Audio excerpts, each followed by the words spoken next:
relatives have been removed. No suspects are in custody as the investigation at the scene continues.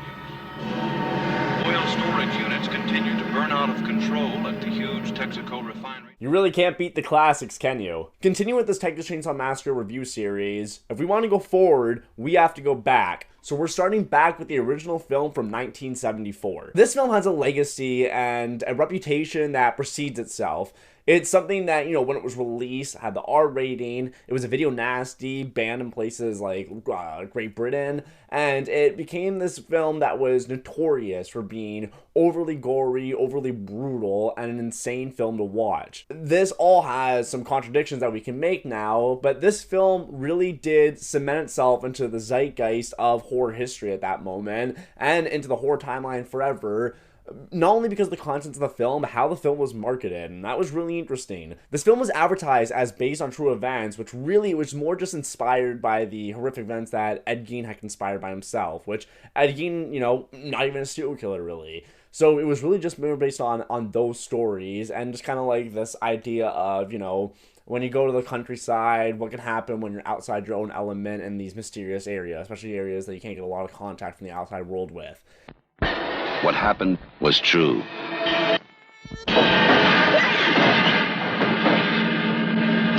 But not only that, it really, really marketed itself as based on true events. Even the opening of the film as an opening crawl, where it's telling you that this film is one of the horrific events that happened in American history. And the way the film is shot, it's filmed like it's a documentary. It's such an indie film. It's so on the ground. It really is like it's shot just like it would be if someone just had their camera and was filming a snuff film. And that really compelled people at the time. I mean, it really compels people now. It's one of the criticisms that you get from the remake 2003, that it can't hold up to that type of vibe and that type of atmosphere that the original film gave off. Another smart thing that this movie really did inside the marketing was most of the trailer, if it's not just the reactions or of these kids being killed, it's Leatherface. It's all just Leatherface and that chainsaw. Even though he's really not like, the forefront of the movie, because you have the hitchhiker and the father character. You have other people who are tormenting and putting pain upon these kids. But they knew that Leatherface was a huge selling point and this could be an icon. And though he's not up there with Freddy and Michael and Jason, he's always in the contender for being one of the top slasher villains. The events of that day were to lead to the discovery of one of the most bizarre crimes in the annals of American history, the Texas Chainsaw Massacre. And in 1974, we didn't just have slasher villains like we did in the 80s. Actually, at this time too, just like in this film, it's not even like, these slasher villains are not just slashing, they're not just hacking and slashing and killing people. Usually a lot of them were based off past trauma, and that's how they came to this point of killing, and a lot of it was past sexual trauma. But in this point in horror history, all these killers, they weren't just mindless people having, Jason and Michael Myers who didn't talk, or you just had Freddy who was cracking jokes, just like Chucky. These were people who were sexually repressed, sexually abused, or just mentally and physically abused as kids, and this was the outcome that turned into them. You have the idea that even the same year, 1984, Silent Night, Deadly Night came out the same weekend as Nightmare on Elm Street, and I think the main character's name is Billy in that one, and he has a lot of shit happen to him. He watches his parents die, his mom gets raped in front of him, he gets sent to a Catholic home, and all this stuff happens where you still get it from other villains. Norman Bates from Psycho, that's 1960. Billy inside 1974 Black Christmas. You get to hear his past trauma on the phone calls. Even if you look back in 1941, considered one of the first slasher films, M, which is a good movie by the way, if you haven't seen it, you should check it out. It's also a film that by the time you get to the end of it, you hear the dark interior motives of a serial killer and how it is really a compulsion that they really can't control, which is not saying it's right, but that becomes the idea of it. And all these killers, they were all traumatized and had some sort of psychological event that happened to them or reason that's driving them. It's not just having fun. And it's the same way here for Leatherface. He is just being abused and controlled by his family, and it causes the same rift. And this is a different slasher film. You cannot go into this 1974, pre-Halloween type slasher movie and expect it to be this, Nightmare on Elm Street type 80s type fun movie. You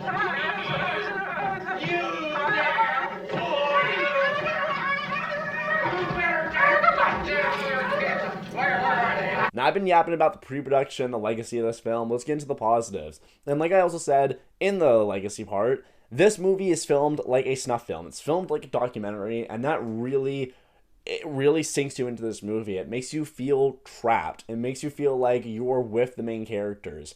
And it's a horrifying feeling. This family, as being trapped with this group of characters, it's really hard really hard to decide which family is better, if it's the original family or if it's the remake family. And I will go with the original here because the remake family, I feel like the main member that's keeping it in contest, if not just Leatherface versus Leatherface, but you pretty much have the hitchhiker and the dad versus Sheriff Hoyt. And, two characters that are interesting versus one that's just interesting kind of with the rest of the family. The two are going to win. So the family from this movie, they're really good. I think this family is the Sawyers. Not 100% sure. Don't quote me on it. But I like this version from 1974 more. The hitchhiker, it's an amazing scene. When he first gets into the car, he's insane. And it really plays the rest of the film. I love like the subtle stuff that goes on in this movie that I don't know if it really like shows. I don't know all the full context of it, but it does add a little bit to it. Like rewatching this movie, it's nice to see that it seems like the hitchhiker is putting a curse on this group of characters, or at least marking them to die, because he has that little, almost like he takes the photo and he pulls out the tinfoil and he burns the photo in the tinfoil. It looks like he's almost casting like a hex, like a curse type thing. And then afterwards he cuts himself to draw his own blood and then make sure he marks the blood on the car. So at the same time, I also feel like this makes it to where if any of the family members see blood on this car, they also know that they're marked and they should be, targeting them. It's stuff like that where I thought that was really interesting. He's also insane, so maybe just doing it because he's insane. But I thought maybe he was like having some type of like ritual ritual towards the killing, which some serial killers would, not that extent. But I mean, I thought it was like a psychological thing.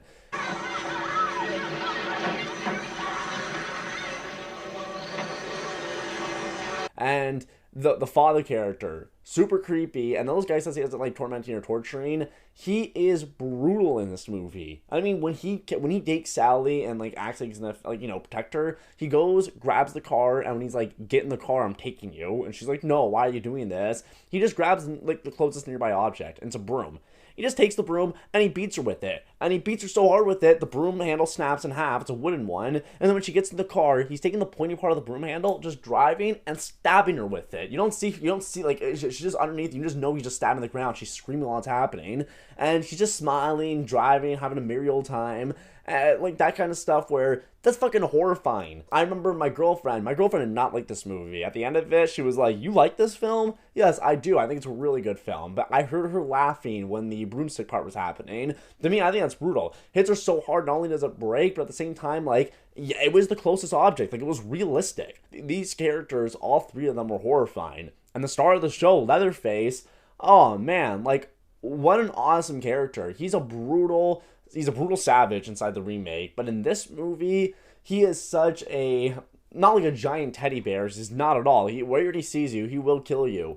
But I don't think he's killing you because he wants to. He's been abused and traumatized by this crazy family, and he's been forced to do their bidding. The worst part is, he's clearly mentally handicapped, mentally disabled, maybe even physically disabled in some way, and he's scared. He's scared of his family, and he's scared of these strangers. The first person who comes in, kills them. Second person comes in, grabs them, and then puts them in the freezer. And the third person comes in, finds the person in the freezer, and then, Leatherface comes in and kills the third person too. And by the time he kills the third person, he runs into the back room, checks out the window, makes sure that there's nobody else in the front lawn or anything like that, sits down, and he is panicking. Like, he doesn't want to be doing this, and it's such a nice little character touch to have this moment of Leatherface panicking by himself, where he is freaking out, he's scared, he doesn't know why all these strangers are coming into his house, who they are, and he doesn't know, like, how his family's going to react to this.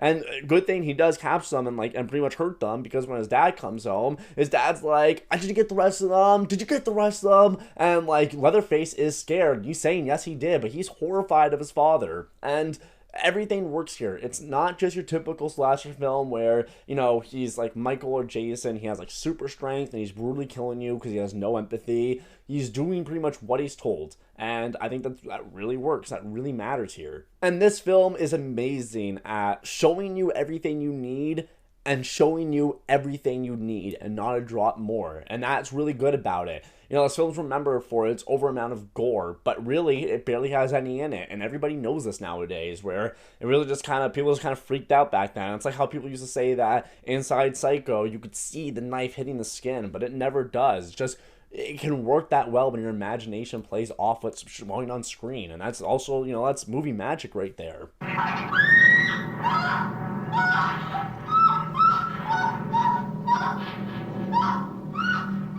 Going into the mixed, this film, really, the only thing I have an issue with is that the first 3 victims, that's what they are to me. They're victims. I even said, you know, Leatherface killed the first person, the second, and the third. I don't remember their names. I remember 2 names, Sally and Franklin, the brother and sister, and then the 2, Sally's the final girl, and Franklin's the one with the most amount of personality. He's a dick, he's a lot of fun, and those 2, you know, they're positives. Those 2 are good characters, and I remember them. Sally was not a great final girl, but I do love the idea that at the end of the movie, her mind breaks and she goes insane. Even though she's the only survivor, was it really, you know, obviously it's worth surviving, but she's not going to be the same Sally. Her body survived, but Sally didn't. And, you know, that's a great ending. It's horrific, and that's a scary ending. You want these downers, especially for these old-type horror films. But her friends, these 3 first people, they're cannon fodder. They really do not matter to me. They're great kills. I like seeing them die. I like, you know, I like when the girl is in the freezer and the third person opens the freezer up and she jumps out kind of like a mummy, and, you know, she's all cool and everything like that. I like this kind of stuff. It's just the fact that they just don't matter. They just don't matter to the story. They don't matter to the story as, like, you know, character-wise. Nothing I quite remember about them. This will be something that the remake characters, even the main character, you know, Aaron and Kemper, I would say they replace Franklin and Sally. See, it's hard to remember their names already. And then my only negative for this movie is really, you might have a hard time getting new viewers to watch it. It's a film from 1974, and it's not your classic slasher. It's not your classic kind of fun vibe. You know, me and my buddies, we watched, me and my buddies from, you know, from film school, we watched a whole bunch of horror films because I would introduce them to them. You know, that was my thing. I was the horror guy. I was a sci-fi guy, yada yada, you know, Western. And we would all show each other films. And I showed a whole bunch of Halloween films, a whole bunch of Friday the 13th, a whole bunch of horror films in general. But the thing about it is that, especially when you're watching Friday the 13th, you know, people start dying, everybody starts cheering, having fun, drinking beers, you know, girl takes her shirt off, everybody's cheering, that's the movie, it's the fun vibe. We watched Texas Chainsaw Massacre and I showed it to one, and I remember both my friends, they were like, they felt dirty. They said that they felt very uncomfortable. They thought the movie was good, but they were actually like, you know, not horrified at the end of it, but yeah, they felt gross, they felt disgusted, they felt like they did just watch an event happen, almost like a snuff film, and that really impacted them. I know that they did like the movie. They probably won't rewatch it again. I like rewatching this movie. My girlfriend, she definitely won't rewatch it. She was not horrified, she wasn't disgusted, she was more just shocked that, she was laughing almost that I enjoy this film, and yeah, I like the film. I think the film's awesome. Like, oh my god, I think the film's amazing. So it brings out this, like, I think that you might have a hard time just getting new viewers, even people who are going to want to stick and just rewatch the film afterwards, because I don't know if any of the 3 buddies I showed the movie to, even if they like it, even if it gave them this gross kind of effect that the film should have given them, I don't see them sharing this film with anybody else. I don't see them sitting down and putting the movie on. Maybe they'll watch it if someone else puts it on for them, but I don't see them sharing this movie. And if they're like, you haven't seen the Texas Chainsaw Massacre, well, whatever, we'll skip that one. We can watch something else.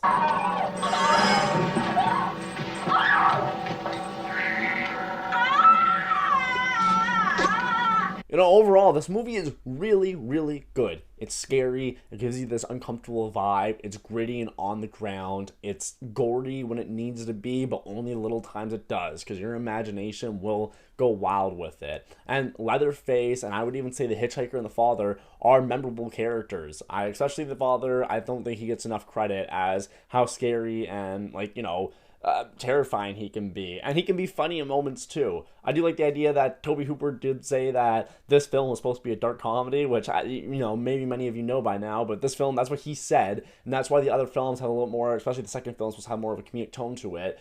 But man, this film does not feel like a dark comedy at times, but I mean, like, at all. But there are small moments when you get these jokes and this attitude where it's like, even when he does come home and like the father is yelling at Leatherface and he's like asking him, like, did you get all three of them? Did you get all three of them? The father wants to yell at Leatherface still, but now that Leatherface did his job, he doesn't really have a reason to yell at him. So he just tries to find a new reason. He's like, oh, look at the door. Look what you did to the door. You got no pride in your home. And I remember that line. It was the first time I've watched it. And, like, it makes me laugh every time. Like, that's what you're concerned about? The pride of this home?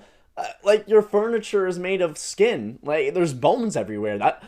One of the living rooms, I'm pretty sure the floor is just small bones and feathers. Like, the door is what you're concerned about. It's funny. You can get some funny moments in this movie. But overall, it's a good, scary movie, not a dark comedy, and it's a film that it will keep you engaged the entire way through. You're gonna have a hard time getting some people interested in it, especially people like my girlfriend who have seen the remake and pretty much seen modern Texas Chainsaw Massacre films. They might reject this one. They might fight it off like their like antibodies, but it doesn't really matter. This film's really good, and I would say that if you could show it to people, if you can show them a Texas Chainsaw Massacre film for the first time, maybe show them the first one. Then show the remake and show them how different it is if they don't like the first one their first time go around. But this is definitely a film that should be watched, especially by all horror fans. Alright, well, now I fucked myself because I have to watch Texas Chainsaw Massacre 2, 3, 4, and then I have to watch Texas Chainsaw 2013, Leatherface, and the 2022 film. And out of those, 6? I've only seen the 2013 and the 2022 film. So I gotta subjugate myself to, like, 4 films that I know all are mixed to bad ratings. And then I have to watch 2 films, which I know I don't like. Really shot myself in the foot doing this review series, but at least I can get this whole franchise out the way and consider myself, an extra notch in my belt as a horror fan. But oh my god, is this going to be a fucking trek to go through. So I will see you guys in the Texas Chainsaw Massacre 2 review. Hopefully this one is as good as some people make it out to be.